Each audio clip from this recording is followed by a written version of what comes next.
Ilabihang kalipay ug pagpasalamat ang gibati sa training nga si Michael Atmogol sa libreng programa sa Mindanao Polytechnic College, ka-partner ang TESDA. Kung diin libreng nakakatod og kaalam sa pag-welding ang mga kabatanunan ug sama niyang magtutudlo sa alternative learning system, kun diin iyang mapasa sa iyang mga estudyante ang kaalam na dangat nga dakong tabang sa... Thank you so much kay God kasi kundi dahil kay God hindi po magkaroon ng hindi po maisip ng MPC na magbigay sa amin ng scholarship. At the same time, especially po din dito sa pamunuan ng MPC po kasi po sa malaki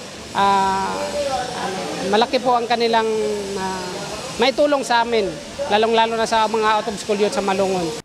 Samtang ang migraduar sa maong training gikan sa tinagakan, dako ang pasalamat tungod andam na matud pa silang atubangon ang realidad tungod aduna na sila'y katakos nga makipagsabayan sa mga migraduar og upat ka tuig nga kurso. Sa karon dali lang may makakitag trabaho, pero karon ang gina-prioritize naman makatabang pud may sa amo ang mga kailangan wala pa nakahuman. Bali kung sa itong mga knowledge na mo sa welding, ginashare po na mo sa ilamang para katong mga teknik nga na bala na mo sa bagod GT na mo, gi-share po na mo sa ilaha.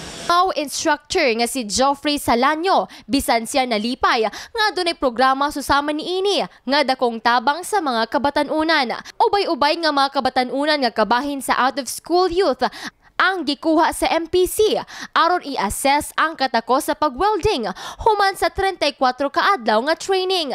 Human niini mo pailawom sila sa usa ka bulan nga on-the-job training ug human niini makadawat sila og certificate nga nagatanyag nga akreditado na sila sa TESDA. Sugod 2010, aduna na sila 800 ka mga migraduar sa maong training. Samtang karon bulan ng Disyembre, 110 ang sumatotal nga ihap sa ilang mga trainees. Itong mga hanabuhay, itong skilled na ito is talagang magamit nila pang habang buhay. No? So yung halimbawa lang, kung ayaw niya pang gamitin ito ngayon, yung welding na sinasabi na yung na-acquired niya na skills, so, time will come na ma-realize niya na magkapamilya na siya o makahanap buhay na siya. Maraming mga industries na pwede silang i-adapt. Karong nagkaduol na ang eleksyon, mas maayong hatagan kuno og pagtagad sa mga politiko. Ang libreng training program sa mga kabatanunan, kundiin susi kini sa paglambo sa usa ka individual og tubag usab sa kapobrehong nasinatian sa nasud. Jess Saladuna, Brigada News.